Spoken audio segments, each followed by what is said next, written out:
God wanted to judge Sodom and Gomorrah. What business does God have to go and consult with a man like Abraham? But guess what? Abraham has so entered into God, he had walked with God, that he had been able to secure 3 titles with God. He was called the friend of God, he was called the father of nations, and he was called the father of faith. On account of this, in other words, he was a title carrier in the spirits. He carried that, just like we give people chieftaincy title.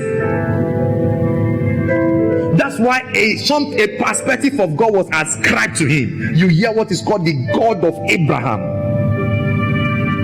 the God of the dimension of Abraham. So the Abrahamic covenant is a dimension in God.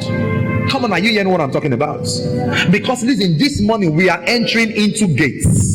And guess what? The gate that is open to us and accessible by this meeting is the gate of financial dominion. I thought someone would be interested. I said the gate of financial dominion.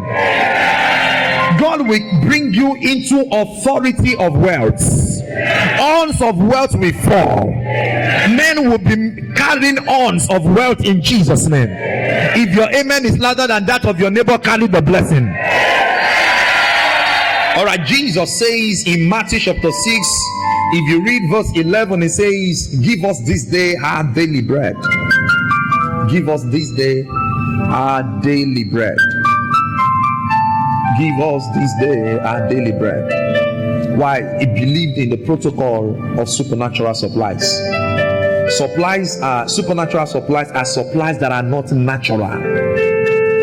Supplies that are not natural. They are inexplicable. It is not because of your certificates. Listen, until you begin to see God do for you beyond your intellectual power, you have not come into that supernatural supplies of God. There is a realm of supernatural supplies. All God needs for you or from you is to begin to believe it. There is a realm of supernatural supplies. Beyond effort, beyond capacity, beyond your efforts, beyond your strengths, beyond your connection. Supplies beyond you.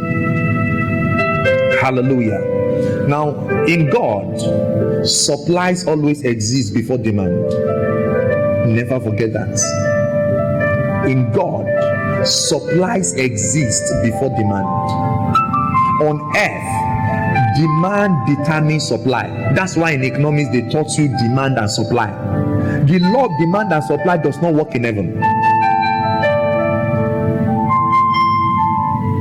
I mean, the totality and the completeness of the dimension of God, that's not the protocol. You can live like that. That's your lot. That's your decision. But in the fullness of what heaven is about doing, it is supplies that determines demand. In other words, if God wants prosperity, when God begins to do a work of prosperity, you can begin to know that very soon this man is going to have a demand for it. That's why God is providing it. The devil will start attacking you because he knows how to see what God is about to do. By the time he begins to see a lot of activities of angels around you, and he looks, what are they up to? Oh, they are walking around bringing in favor. He will start attacking you. That's the time someone will anger you. Someone will do something so that you can be angry, and the angels will disperse and go. It is always supply that determines demand. Answers are what exist before questions in the realm of the spirits. In God, what you will need tomorrow is already available today. Let me try and do as much as I can this service, because I couldn't do so much first service. I tried second service. Now, the first example we have to buttress this point was Adam. Before Adam was created, God used 5 days to make supplies of provision for all that Adam will use. It was supply before demand. The second example we see in the scripture is from Genesis chapter 21. You read from verse 15 to 19. The Bible told us that a child was born unto unto Abraham by name Ishmael. Ishmael, his mother was Hagar. Hagar was the housemaid to Sarah. And the Bible says she gave birth for Abraham from verse 14. And Abraham rose up early in the morning and took bread. Now, so she began to chide. I was, doing her thing to work against Sarah with her child. And Abraham, so Sarah complained and said, this child and the mother must leave this house. And Abraham did not like it, and God said, send her away. Let me say something. As I studied that thing, I just tried to picture this realm we live. If a pastor says that in this generation, everybody will say he's not a man of God. How can he talk like that? If he's a man of God, he should not talk. How can you tell someone to send his wife, a little baby, for God's sake? What kind of people are men of God these days? You will criticize. Do you know how many things you have said with your mouth that God was the one that gave the instruction, but you said it with your mouth? Because the reason you are not rising again is because you criticize you criticize the immortal God. You are so wise, you are correcting God. Everyone will have criticized Abraham that you don't have flesh, something has entered your life. What did she do? Manager. But God says, what? Cast the two of them out. That's like God. I always tell our leaders, I will not always impress you, because sometimes you can't understand the Spirit of God.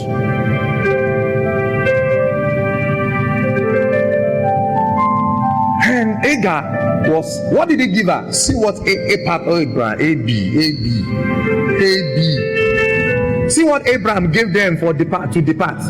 He says, and he took bread and a bottle of water and gave it unto Hagar, putting it on her shoulder, and the child on one shoulder, bread and water on another shoulder, and sent her away.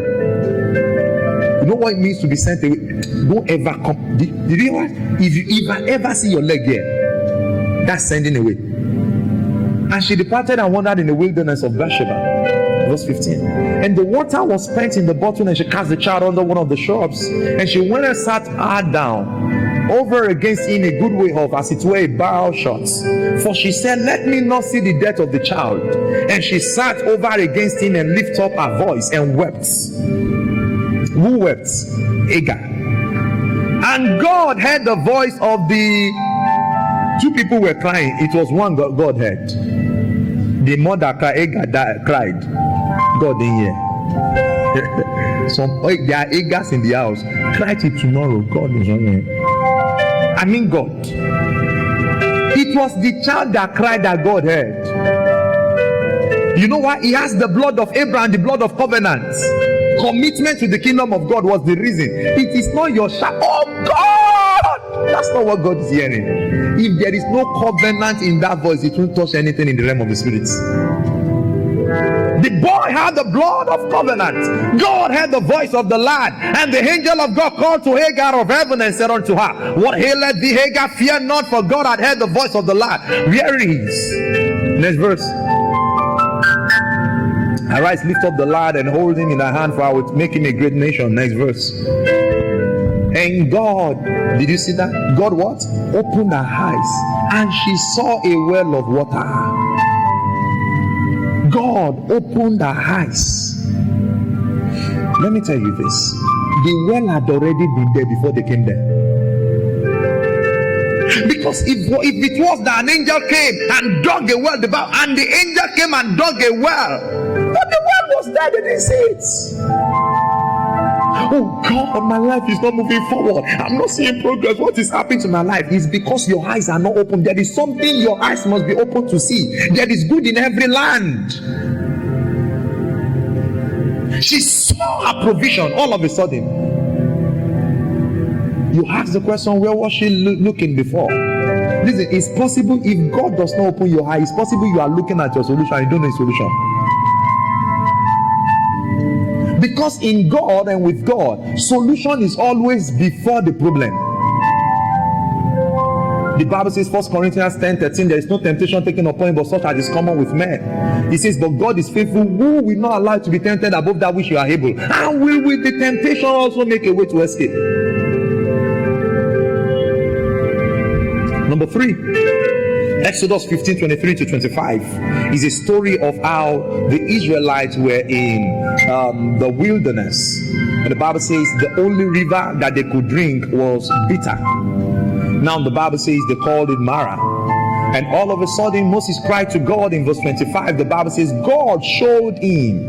He cried to God, and God was showed him. You can see the same word. God showed him. The solution was there before the water became bitter. Beside the problem was the solution. It's possible someone like you will have left that place that there's something for me here, nothing for me in Ibadan. Whereas it's because you didn't see your provision in the land. God, listen, it's a serious prayer you learn to pray. Lord, show me. There is a solution with you. Show me. What must I do to prosper? Show me, oh God. Because if you see what God wants you to see, you will see how big you can become. The solution, the tree that will bring the sweetness to the water, was beside the water. Number 4, 1 Samuel 17:40. David was to fight Goliath, and the Bible told us that there was a brook very close. As he was going, the Lord told him to pick stones. Beside where the warfare will happen was a brook of water. It was there he picked the stone. Listen, as Goliath was bragging, what we killed Goliath was beside where he was bragging. Everyone was running away from him because they did not see. The only man who could bring him down was the man who saw what could defeat him. Let me ask a question like I did second service. Between Goliath and this stone, who came to that place first? Who was there first? The stone. So the solution had been there before the problem came.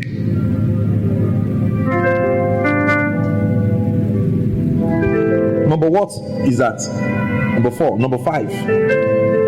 Matthew 17:24 to 27. Jesus, the publicans came and said, does your master pay tribute? Does he pay tax? And Jesus said, Peter, lest they be offended, go to the lake, cast your hook. He said, the first fish you will catch, open the mouth, there is money in the mouth. Listen, the fish had been carrying money before they made that demand on Jesus. So God has provision, and guess what? This is what I see God doing with your life in this second half of the year. It will be supplied before demand. Every problem that rises, you will see the solution immediately. You will not stay long in any problem again. Come on, shout a louder amen. Number 6, John chapter 2 verse 6 to 9. Jesus was in Cana of Galilee. There was a wedding going on. The Bible says the wine was finished. For them to have a new wine, there was a pot by that was carrying water. That water is the water that can turn to wine. Jesus was the one that discovered and said, carry it to the governor. Carry it to the governor. Number 7, John chapter 6 verse 5 to 10. John chapter 6 verse 5 to 10. Now 5,000 people were hungry and Jesus wanted them fed. And Philip said to Jesus, if we go and buy them food, before we come back they will have fainted. Listen, come see the story.